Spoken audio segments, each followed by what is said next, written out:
Hungary's parliament voted on Monday to accept Sweden as the newest member of NATO.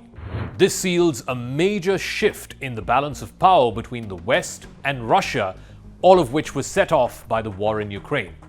The vote basically allowed Sweden, which has long been non-aligned, to clear that one final hurdle which had blocked its NATO membership. Hungary's Prime Minister Viktor Orbán, whose party has a large majority in parliament, has maintained cordial relations with President Vladimir Putin of Russia despite the war in Ukraine. Orbán and his government had stalled for 19 months from putting Sweden's membership to a vote in Hungary's parliament. So finally, what gave? On Crux Decode, we will examine why Hungary finally gave its assent to Sweden joining NATO.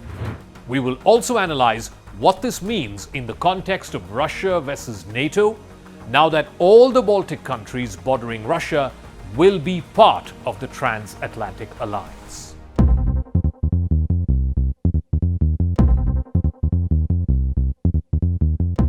Viktor Orbán's decision to finally allow a vote followed a visit by the Swedish Prime Minister Ulf Kristersson to Hungary. During the visit, it was announced that Sweden would provide Hungary with 4 Swedish-made Gripen jets. Currently, the Hungarian Air Force uses 14 Swedish-made Gripens. The manufacturer of the Gripen jets, the Swedish defense giant Saab, said that it would also open an AI research center in Hungary. Hungary's lengthy delay in accepting Sweden puzzled and even exasperated NATO members, including the United States. It raised questions about Hungary's reliability as a key member of the alliance that is committed to the principle of collective defense. Hungary became the final obstacle to Swedish entry into NATO, this after the Turkish parliament voted back in January to approve Sweden's formal entry.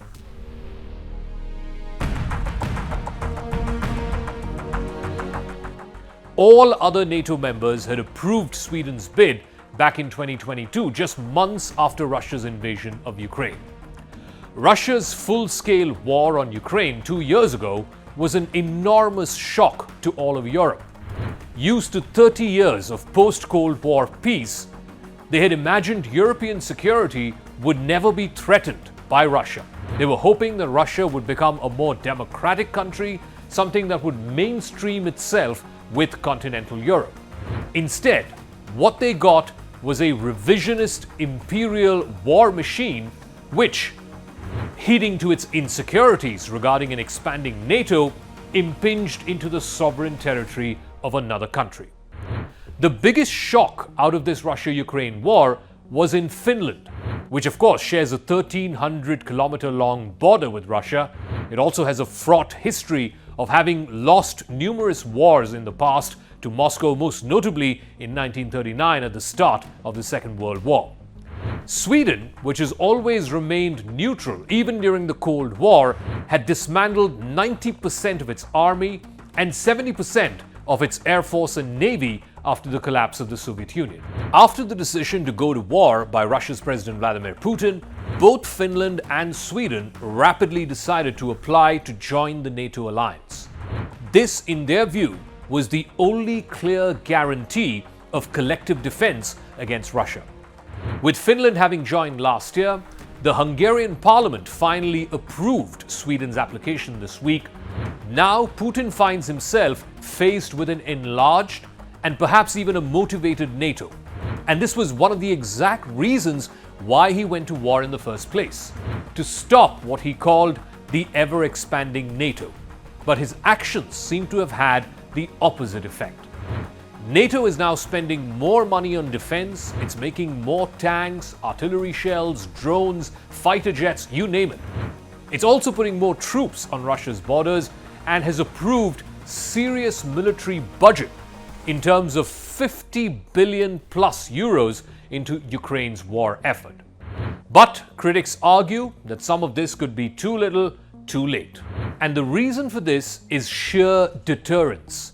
Some member states already fear that if Putin succeeds in Ukraine, then he will test NATO's collective will within the next 3 to 5 years.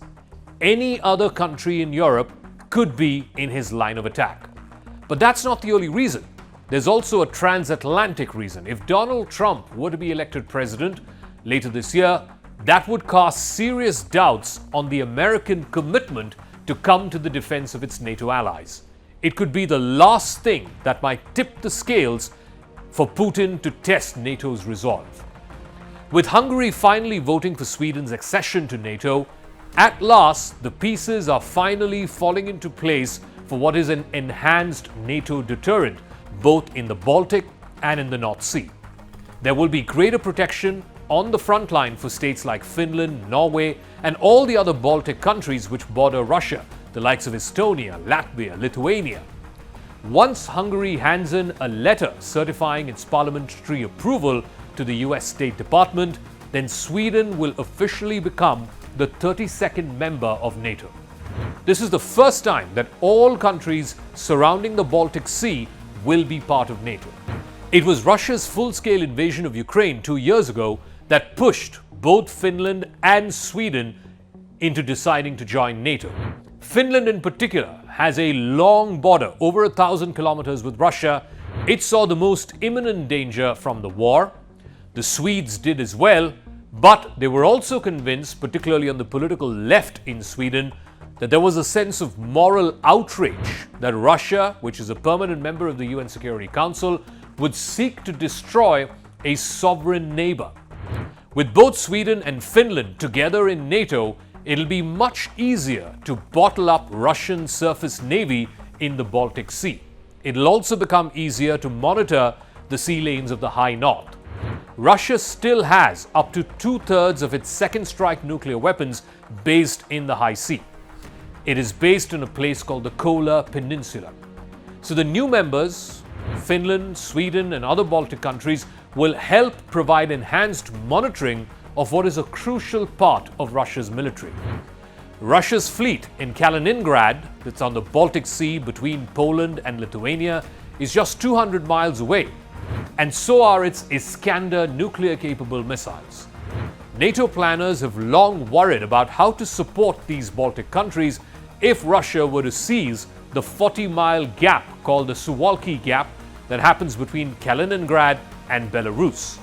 But now, with Sweden and Finland both in NATO, straddling both the North and the Baltic Seas would make it much easier to send in reinforcements. Russia's nuclear-armed submarines may find it more difficult to maneuver out into the open sea. With NATO membership, it will be easier now to coordinate with Finland, Denmark, and also the key islands in the Baltic Sea. After the collapse of the Soviet Union, Stockholm decided that war was a thing of the past. It removed nearly all of its forces from the Gotland. It reduced the National Army by around 90%. The Navy and the Air Force were cut down by 70%. The forces are being slowly restored. Spending on the military, which used to be close to 3% of GDP during the Cold War, came down to just 1%. It'll now, this year, go back up to 2% of GDP, which is the minimum that's been prescribed by NATO for its member states. So in every sense, Sweden has truly joined the club.